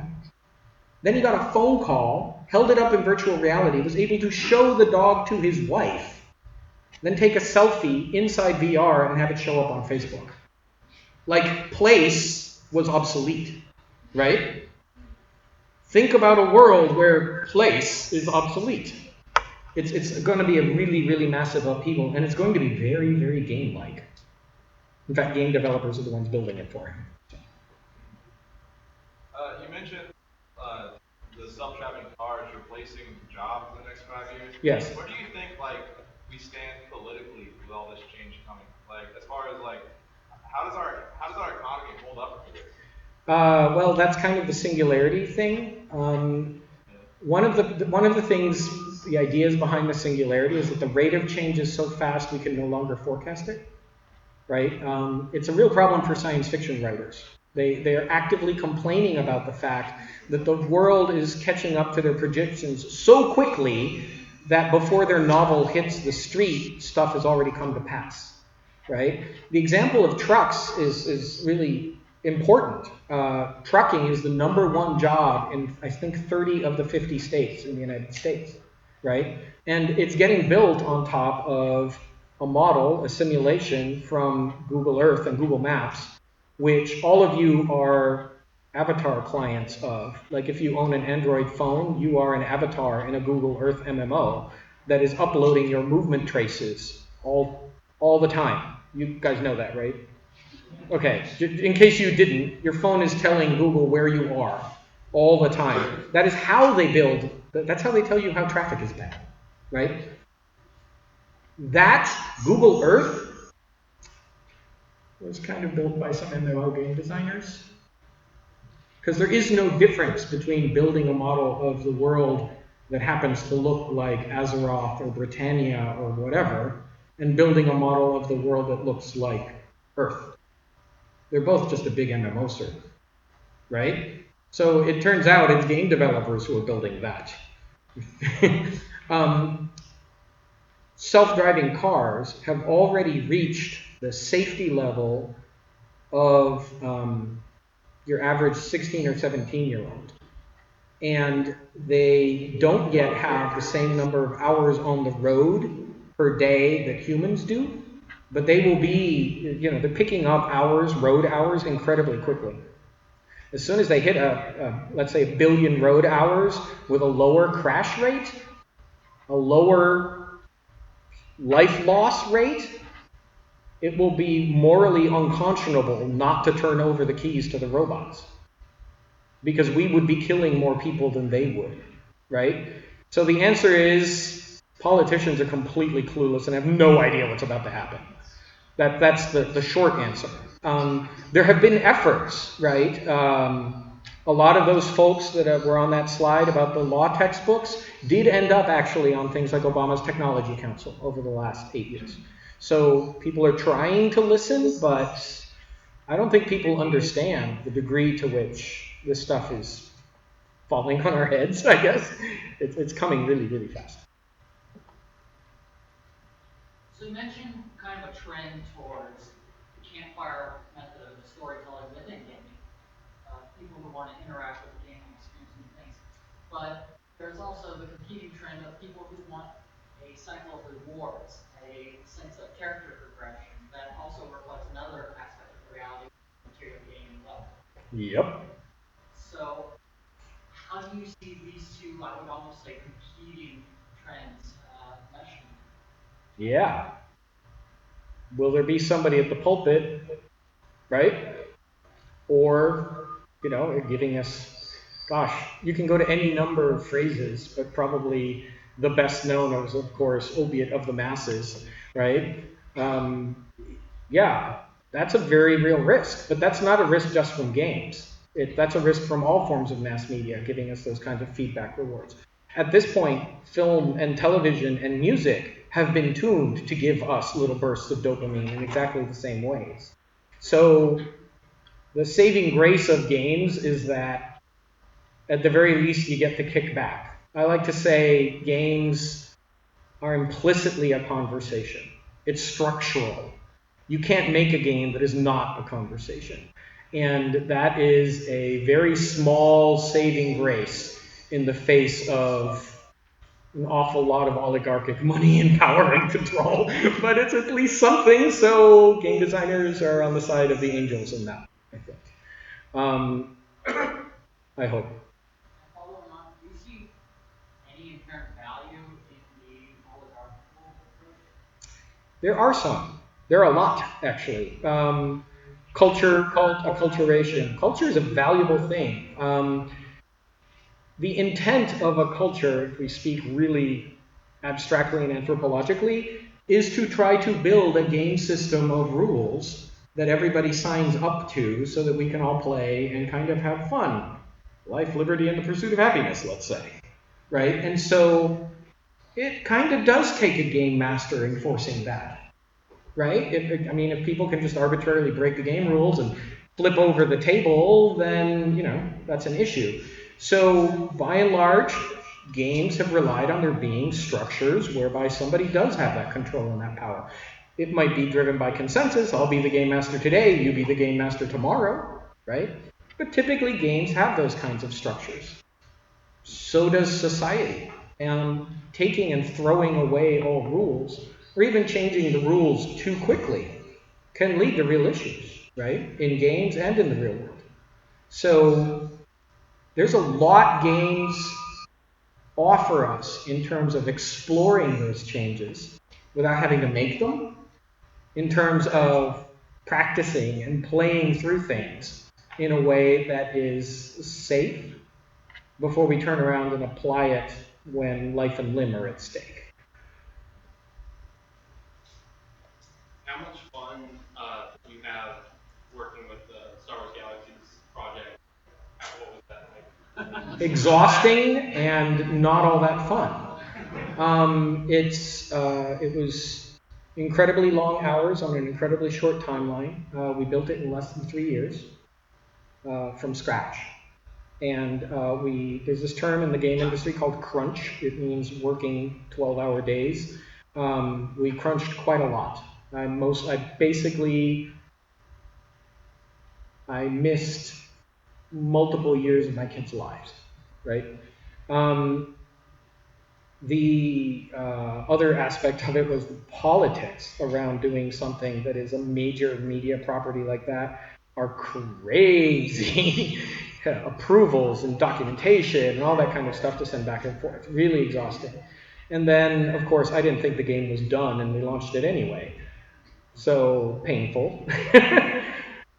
So, on the flip side, I started working on that game 16 years ago. The game closed, ceased to exist 8 years ago, and you're asking me a question about it now. Total win. What other games have you built over the years? Particularly the ones you enjoyed the most, I guess, or that you've been working on? A lot of my personal enjoyable game design experiences have actually been on games you never saw. A typical game designer, much like typical writer, typical musician, 95% of their lifetime output never sees the public eye. And not necessarily because I didn't want it to, but because it never managed to come out. So I had a lot of fun building Ultima Online. I was the lead designer for that. That game left a little dent in the world. A lot of elements actually, I mentioned some of the impact on social media. Ultima Online is in part to blame for the microtransaction business model becoming viable. That actually has infected pretty much every aspect of internet commerce. So it was a powerful thing on that front. Actually, Ultima Online and the text modes before that helped lead to the notion that maybe we need rights structures online. That's what several of those law books were about. So that's kind of cool. I wrote the Declaration of the Rights of Avatars, and it's in law textbooks from the ABA. Small dents in the universe, but dents nonetheless, right? So that was a lot of fun. I had a lot of fun building MetaPlace. I had fun early on with Facebook gaming until it succumbed to money-grubbing sociopaths. Lately I've been enjoying designing board games. A lot, actually. And been making a whole bunch of them. What's your favorite board game you created thus far? What's your favorite board game that you created thus far? I've designed, in the last 3 years, I think I've designed 12 of them. The first one should be getting kickstarted with Boing Boing sometime later this year. It takes quite a while to get them out the door. I think Titanfall came first. Yeah. I'm going to plug in my laptop before I keep talking. Yeah, so thanks for working with Galaxies over there in the beta and closed.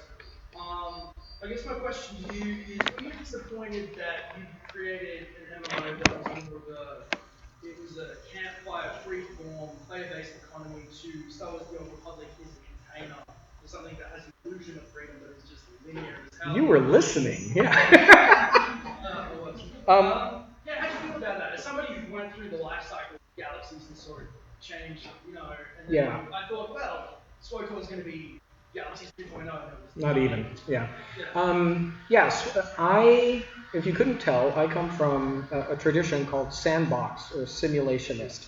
Yes, video game design has been around long enough for there to be traditions and camps, and I am in that camp. I'm considered one of the premier exponents of sandbox or whatever. BioWare, which is the studio that made Star Wars: The Old Republic, is absolutely a storytelling shop. They're all about the imposition of the game. So they went and made an online world where you followed a strict storyline instead of wandering around. I thought that was like putting apples in your carburetor. It's like a weird match, right? To my mind.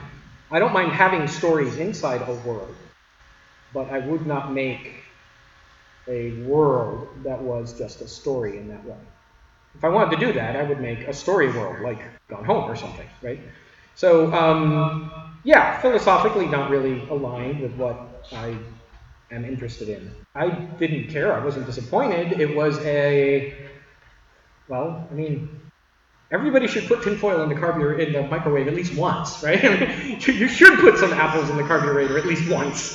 I'm not going to, just because I don't think it was a good idea, it needed to be done. We needed to see if it turned out that was a viable direction.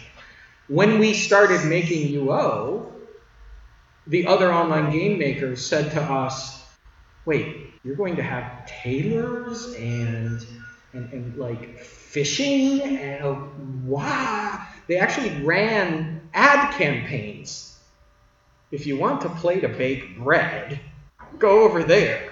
If you want to be a hero, come over here. It turned out tens of thousands of people actually wanted to bake bread, which was kind of cool, right? And in Galaxies, I got the same thing when I said, well, yeah, we're postponing the launch of the spaceships and the land speeders, but hairdressing will be there day one. And so will coordinated belly dancing. But today every online world has coordinated belly dancing in it. So, yeah, I wasn't entirely wrong.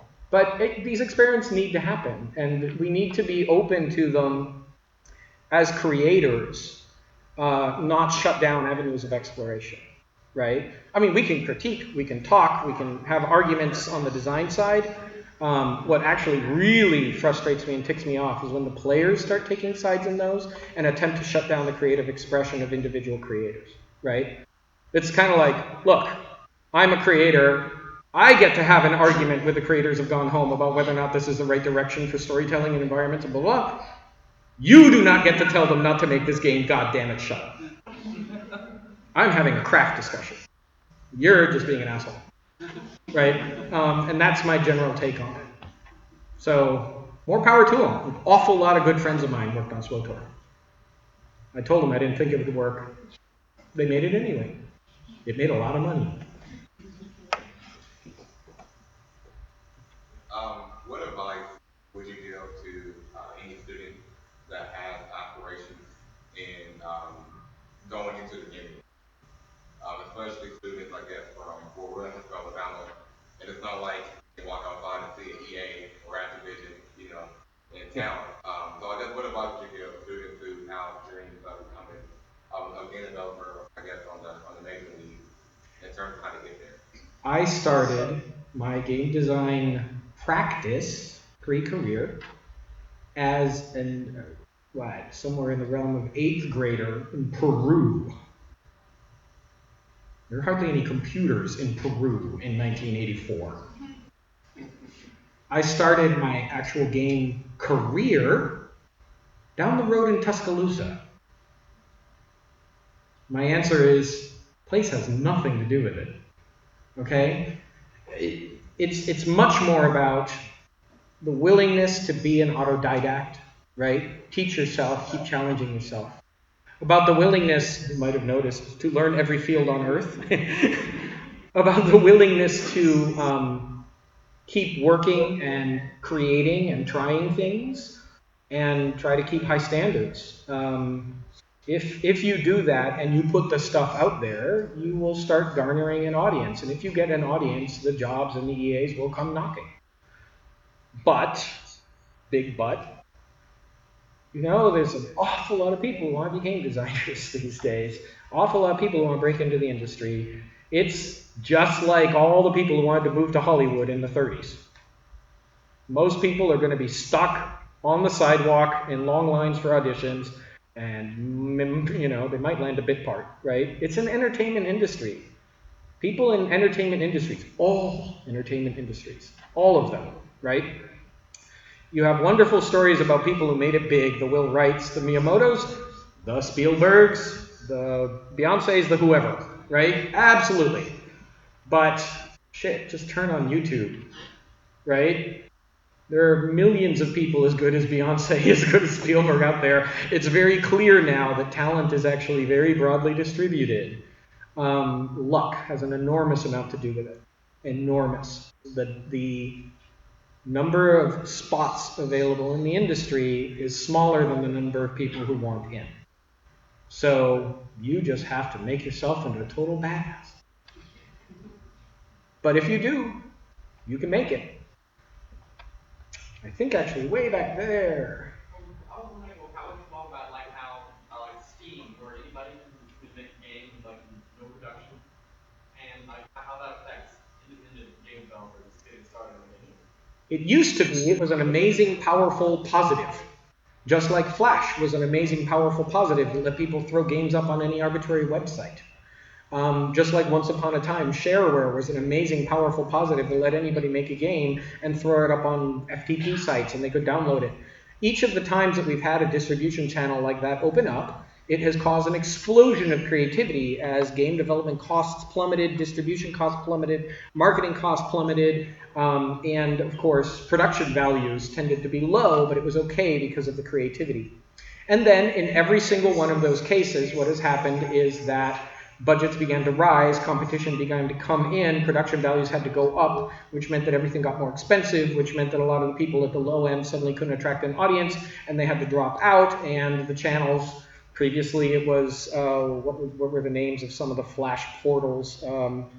I forget, but eventually all of those, because they were the distribution point, said, wow, we're a publisher now. Wow, we can gouge everybody. Wow, more people will come to our portal site if we feature only the highest quality stuff. Wow, we'll let this volume come in, that's okay, but really we're going to curate so that only the top stuff that makes us the most money is on the top anyway, and the indies will all die.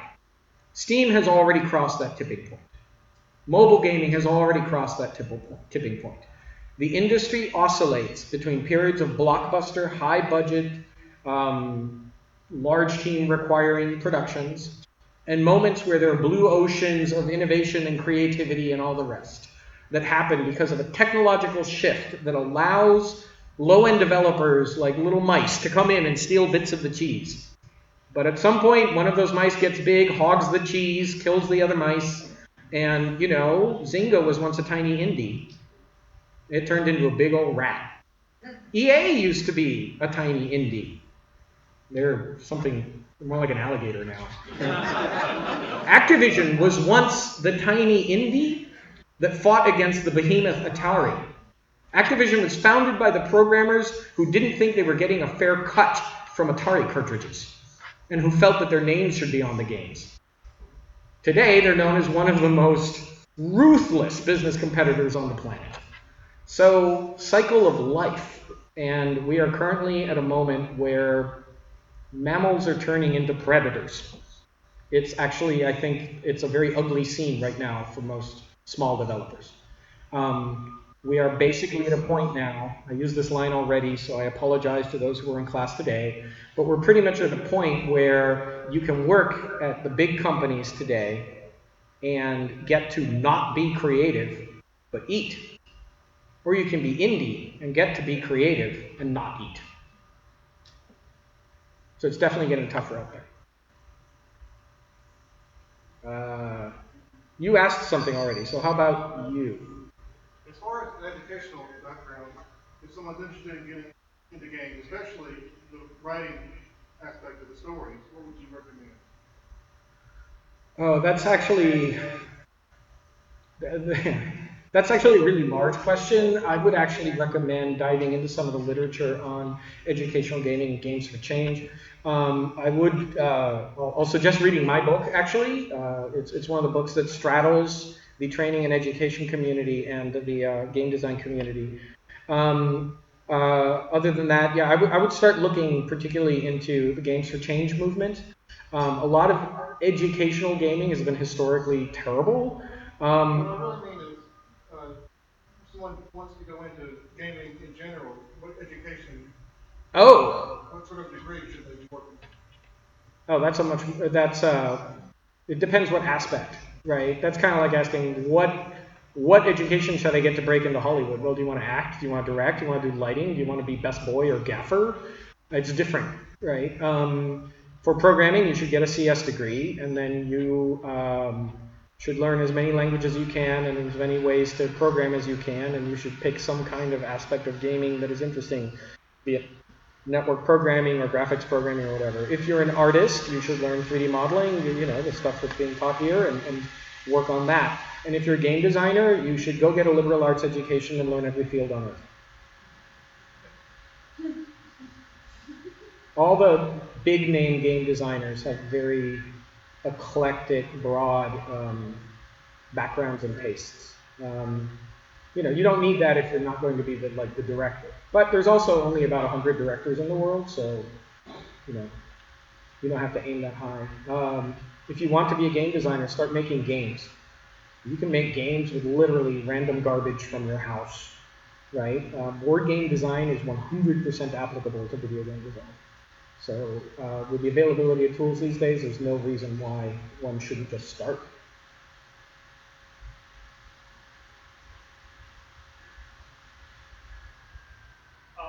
So putting aside the difficulty of actually making a living doing it full time, which you kind of covered a minute ago, I feel like we're seeing more tools like what indie devs use, or maybe something like RPG Maker, or obviously Super Mario Maker.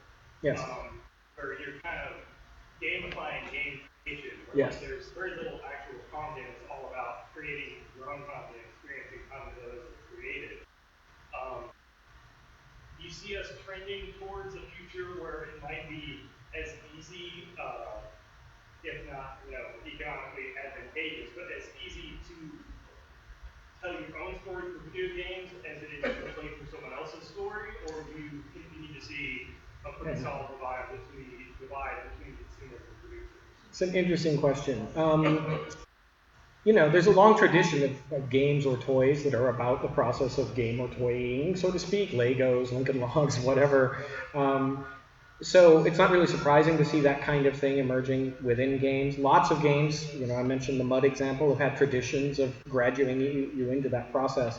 That said, if you had to rank relative fame and power of people in the game industry in terms of audience reach, there's no question that the people who are winning are the people who are streaming video of themselves playing a game and telling their story to a passive audience. So it is an audience that's chattering back at you on the Twitch channel, but nonetheless, we are seeing that the people who are gaining the fame are essentially broadcasters. I think this tension is not straightforward, right? Obviously, broadcasting gameplay is going to be different from broadcasting, you know, passive media. So it's already more interactive. There's more give and take. It feels communitarian in a way. But it would be very easy, has been very easy for games in the name of financial success to move away from the campfire and towards the printing press. Because it's more reliable revenue. It's more straightforward. There's standing jokes about how, gosh, all of those creative directors really want to be in Hollywood. And that's, you know, there's some painful truth there. right? So I guess I won't go so far as to call it an ongoing battle for the soul of games, but it's certainly a skirmish. What's your opinion on the democratization of game development in general? Essentially, like with gas cards, like there's also not just the access to where you can just Unreal or Crytek, like that. Yeah, so tools are becoming more available than ever, and that's a good thing. The tools are hiding the computer from you more. That's part of the process of democratizing it, but it also has interesting consequences in that it means that you kind of perceive the systemic nature of your platform less than you would otherwise. Tools also have a way of imposing patterns or norms on your thinking.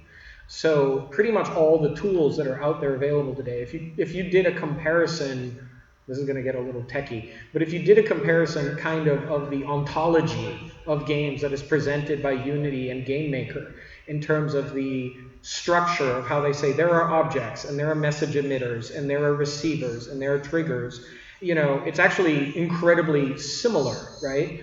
Now, I've been an active participant in helping build that ontology. It's been an ongoing effort of mine for about 10 years, trying to figure out the science of how games work, like on a mathematical structural level. But at the same time, it's a valid fear that we're basically putting games in a box, right? And training an entire generation, this is all games are. So, yeah, democratization cuts both ways in that sense. If you democratize music, but you only give them guitars and no pianos, you're going to kind of curb the kinds of music you get. So it's been amazing and wonderful. I love having more people making games. I wish more of them learned how computers worked in the process. I wish more of them learned the history of games more so that they understood more of the scope of their medium. I think by and large, not just game players, but game designers are actually, sadly, kind of ignorant of the corpus, so to speak. That sounds so pretentious. But, those top-level game designers, you can say to them things like, well, if you use the auction system from Mule, 1983, but you mix it up with CCG-style mechanics out of Magic the Gathering, they understand you, right? Because at least there's a canon there, right? Echoing back to the question about are there values to structural norms? There are value to canons. It helps you communicate. There's a huge amount of game stuff out there that people don't know. When the art game movement started, or when the Twine movement started, there was all this critical material being written, and nobody had ever read Jay Bolter's Writing Space, or played with Story Space, or experienced Victory Garden. And the art game people had never played Hollywood Medieval by Doug Crockford from 1982, which was the first-person experience, right? So there's a lot of history out there. And yeah, democratization, I guess this is true in political science too. Democracy works best with an educated populace.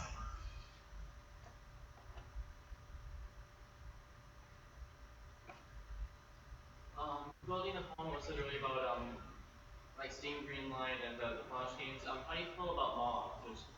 Well, they require a pre-existing game. Yeah. Do still allow people to create their own story, and with the exception of for a few days with paid mods, don't quite have the same financial incentive.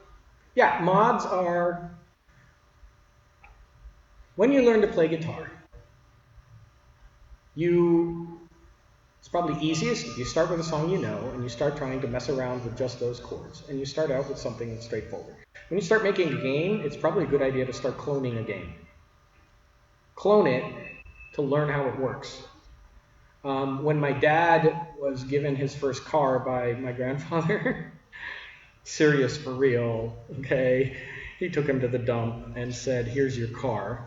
It was in 18 peach baskets, and he said, if you can put it together, it's yours. Okay? So cloning's not a bad thing, right? It's a good learning step. After you clone, mod, right? Start modifying. Start with an existing game structure, ring changes on it.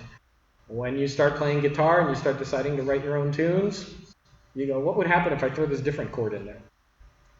Eventually, you start coming up with your own original chord progressions, your own original tunes, and you're off, right? I mean, mods are just a kind of training wheels. They're awesome.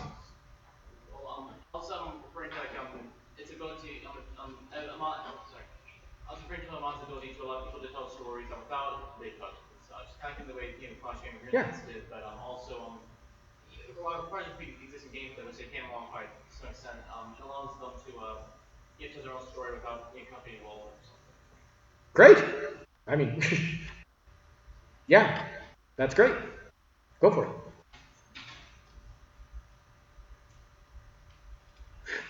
Maybe last one. I was actually going to ask you, how do you feel about tech companies that aren't related to gaming getting into gaming thing? Such as like Amazon releasing Lumberyard as like one of the big things this year, or like Facebook buying Oculus Rift or other things like that. So like Facebook and Amazon both then went and hired a giant pile of veteran game developers. So by and large, game design is an art, a craft, it's all of those things. And people who come in and try to do it without knowing anything generally fall flat on their face in a very, very expensive fashion. I